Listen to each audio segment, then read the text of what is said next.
Fala pessoal, tudo bem? Eu, Pedro Holloway, sócio da Caju Capital, trago para vocês nosso giro semanal.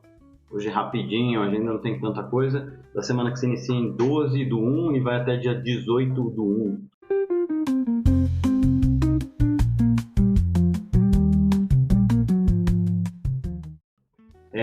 Então aqui, calendário econômico tem pouca coisa, porém bem importante, tá? Então nos Estados Unidos a gente tem o CPI e o PPI, esses são indicadores, um de inflação ao consumidor e outro de inflação ao produtor. Vai ter também vendas do varejo, produção industrial e início da temporada de resultado, então uma agenda bastante cheia, tá bom? Fora isso, a gente teve também uma divergência entre o Trump e o Powell sendo acusado pelo Departamento de Justiça norte-americana. Isso pode causar algum ruído. O Powell diz que é uma pressão do Trump e de outros ali, membros da equipe, para que ele comece a baixar juros, né? Sendo que, assim, ele está num ritmo que aparentemente está adequado, mas o Trump gostaria que esse ritmo fosse mais rápido, que caísse mais os juros, coisa que não está prevista para a próxima reunião. Tá bom? Fora isso, a gente teve na semana passada o payroll e a Venezuela, as repercussões da Venezuela, né? Então, muitos memes aí, não sei se todo mundo acompanhou, sobre a captura do Maduro. Você já vem acompanhando isso há muito tempo, né? Então, aqui no canal a gente tinha falado isso. E assim, o que deu para entender da semana passada para essa, que veio ficando um pouco mais claro, é que o Trump ele não quer fazer uma mudança total no regime dos países onde ele tenha alguma interferência. Então, ele foi lá e tirou o Maduro do poder. Não significa que ele vai fazer novas eleições, que ele vai já chegar com democracia. Então, parece que vai deixar o país do jeito que está e, caso não agrade o próximo presidente, vai tirar o presidente de novo, né? Então, acho que vai ser o modus operandi do Trump nesse momento, do que entrar e fazer uma guerra e colocar a polícia norte-americana, colocar exército norte-americano para estar lá no dia a dia, né? Acho que foram muitos casos que isso daqui não deu certo e aí agora parece que vai ser essa nova estratégia, tá bom? Bom, aqui no Brasil a gente tem alguns indicadores importantes, dentre eles eu destacaria mais o IBCBR, que é aquela proxy do PIB. Tá? Então, o IBCBR, como a gente viu, ele está mais fraco, né? Porque o juro alto está fazendo a economia desacelerar um pouco e desacelerar em termos, né? Porque a gente vê o emprego batendo recordes aí de criação de empregos, baixa de emprego recorde. E aí, então, esses dados são bem importantes, tá? IBCBR, PMS, PMC, para ver, são indicadores de atividade, para ver como é que está indo a nossa atividade econômica. Fora isso, a gente teve na semana passada o IPCA, veio 0,33, a expectativa estava um pouco abaixo disso, tá? Mesmo assim, a gente vai ver que ele fechou dentro de um patamar muito bom, porque ficou dentro da meta do ano, tá?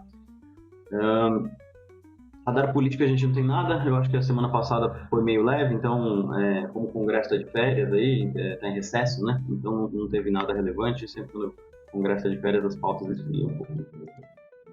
Internacional, esse daqui tá o da semana passada, tá? Eu entrei aqui e tava ainda um problema no servidor, então vamos considerar que para a próxima reunião, e não deve ter mudado isso daqui, os juros vai ficar entre 3,5 e 3,75.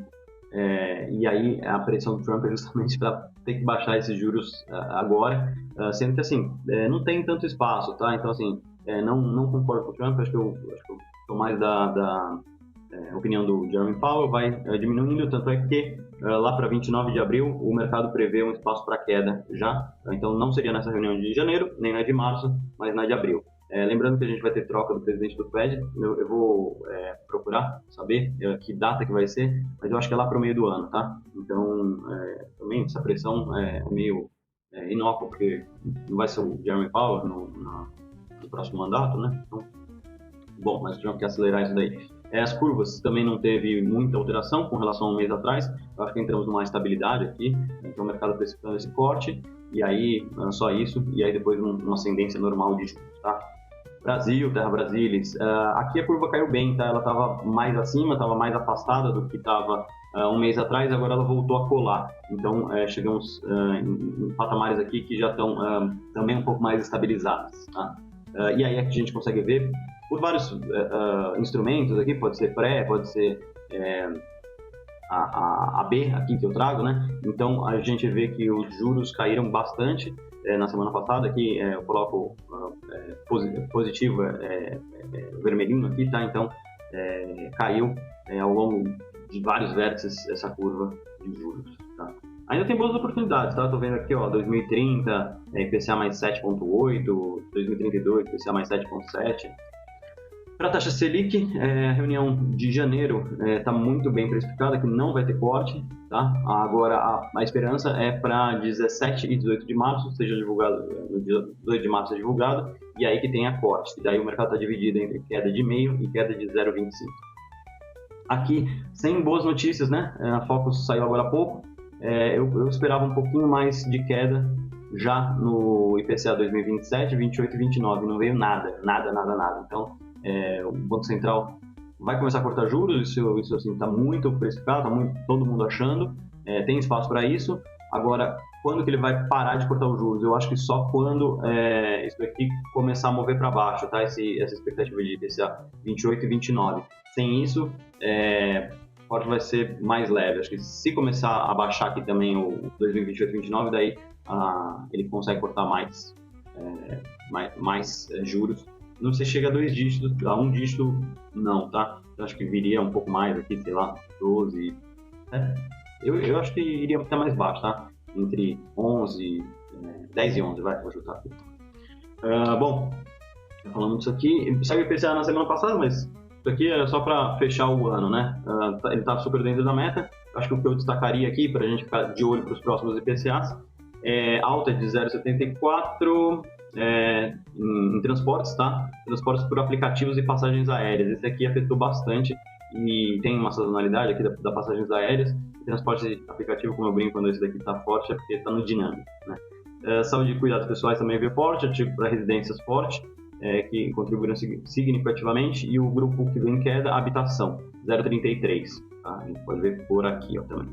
0,33 jogando esse indicador para baixo. Então, inflação sob controle. Eu acho que já foi feita a parte pior aqui de aumento de juros para controlar a inflação e eles estão conseguindo conter isso. Agora, no global, um pouco para as expectativas futuras, tá bom? CDS não mudou muito, então 137 pontos, gringo achando que o risco do Brasil está no mesmo patamar. Bolsa subiu um pouquinho, né? Então estava ali no 160,5 e veio para 163. Então a gente teve um otimismo com juros e também repercutiu em bolsa essa alta, tá? Aqui acho que está um patamar um pouco mais estabilizado, né? Antes de fazer novas altas ou quedas muito fortes, acho que vai andar um pouquinho mais de lado nessa parte aqui, tá? Não parece que vai subir de uma vez, não. Aqui os saldos, esse daqui está desatualizado, tá? Acabei não pegando, eu peguei só aqui o de cima, então vamos ficar só com o gráfico de cima.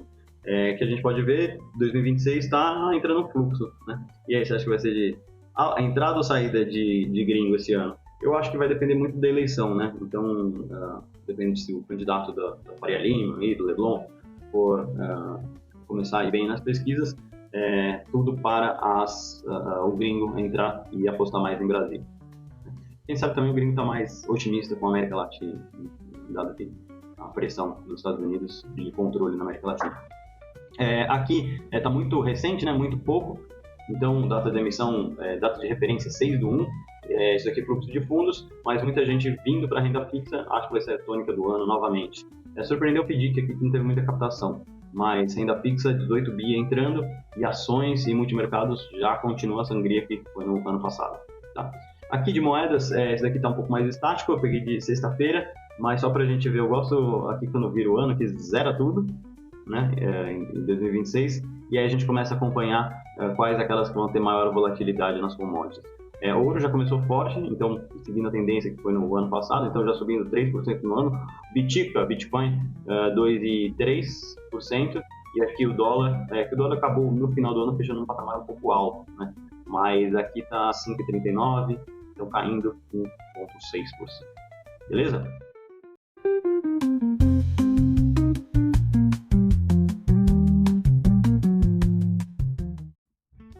Bom, de oportunidades aqui, investidores, falem comigo, tenho coisas boas em FDICs e também tenho algumas oportunidades de distribuição, tá? Então, Se vocês estiverem aí no mercado de agentes autônomos, conhece cliente, family office, multi-family office, e está precisando, está querendo oportunidade, fale comigo que a gente está com umas operações muito bacanas. Valeu, pessoal! Cajuí Capital, fortalecendo negócios que movem o Brasil.